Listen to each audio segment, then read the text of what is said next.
বৃত্ত সম্পর্কিত সম্পাদ্যগুলোর মধ্যে সবচেয়ে ইম্পর্টেন্ট টপিকটা হচ্ছে পরিবৃত্ত, অন্তর্বৃত্ত এবং বহির্বৃত্ত। কিন্তু দুঃখের বিষয় হচ্ছে এই সম্পাদ্যগুলা আমরা অনেকে আঁকতে পারি কিন্তু বুঝতে পারি না যে আসলে আমরা কেন কিভাবে করতেছি। ওরকম একটা টপিক হচ্ছে পরিবৃত্ত কিভাবে অঙ্কন করব। একটা পরিবৃত্ত অঙ্কনের জন্য আমরা কি করি? একটা রেখাংশ সমদ্বিখণ্ডিত করি, আবার আরেকটা রেখাংশকে সমদ্বিখণ্ডিত করি। দেন ওই ২ টা সমদ্বিখণ্ডক যেই পয়েন্টে মিলিত হয় ওটাকে আমরা কেন্দ্র বলি। কিন্তু কাহিনী হচ্ছে যে কেন? আজকে আমরা এই বিষয়টাই জানব। খেয়াল করো যে আমরা যেকোনো একটা বৃত্ত যদি নেই,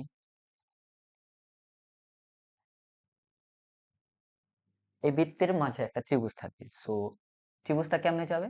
ত্রিভুজটা হচ্ছে এই বৃত্ত, অর্থাৎ বৃত্তটা যাবে আসলে এই ত্রিভুজের শীর্ষ পয়েন্টগুলো দিয়ে। সো আমরা যদি কমপ্লিট করি,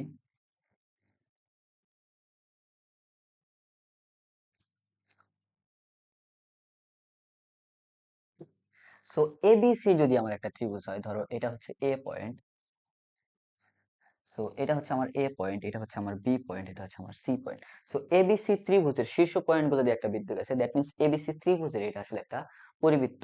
সো এই পরিবৃত্ত আঁকানোর জন্য টিচাররা কি বলেন যে এইখানে এই রেখাকে তুমি সমদ্বিখণ্ডিত করবা। সো এখানে বৃত্তচাপ আঁকাবা, ওই রেখাকেও সমদ্বিখণ্ডিত করবা, বৃত্তচাপ আঁকাইলা, মানে ওই পয়েন্টকে কেন্দ্র করে বৃত্তচাপ, দেন এই দুইটা পয়েন্ট যোগ করে দিবা। সো দ্যাট মিনস এটা আসলে কি লম্ব সমদ্বিখণ্ডক। আগের ভিডিও যদি তোমরা দেখে থাকো তাহলে জানো যে রেখার লম্ব সমদ্বিখণ্ডক আমরা কিভাবে আঁকাই।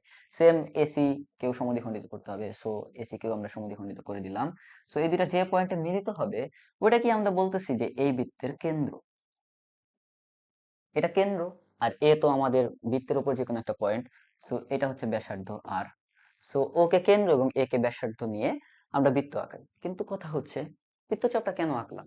আচ্ছা, বৃত্তচাপ আঁকছি লম্ব সমদ্বিখণ্ডক করার জন্য, কিন্তু লম্ব সমদ্বিখণ্ডক কেন আসলে যেখানে ছেদ করলো ওটাকে কেন আমরা কেন্দ্র বলতেছি? এর কারণটা হচ্ছে দেখো, এবি আমার ত্রিভুজের ক্ষেত্রে বাহু, কিন্তু আমার বৃত্তের ক্ষেত্রে এবি কিন্তু আসলে একটা জ্যা। সেম ভাবে বিসিও আসলে বৃত্তের একটা জ্যা, এসিও বৃত্তের একটা জ্যা। সো আমরা কিন্তু জানি যে বৃত্তের জ্যা এর লম্ব সমদ্বিখণ্ডক কেন্দ্রগামী। সো আমরা কি করতেছি যে এবি যে জ্যাটা আছে এই জ্যাটাকে লম্ব সমদ্বিখণ্ডিত করতেছি। তো লম্ব সমদ্বিখণ্ডক যে রেখাটা পাইছি এই রেখার কোন একটা পয়েন্টে নিশ্চয়ই আমার কেন্দ্র থাকবে। সো আবার দেখো এইটাও তো আসলে জ্যা এসি।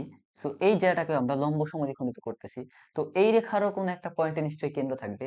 সো এই দুইটা রেখা যে পয়েন্টে ছেদ করতেছে দ্যাট মিন্স ওইটাই আসলে কেন্দ্র, যে পয়েন্টটা আসলে এই সমদ্বিখণ্ডকের উপরে আছে এই সমদ্বিখণ্ডকের উপরেও আছে। দ্যাটস হোয়াই এটাকে আমরা কেন্দ্র বলতেছি।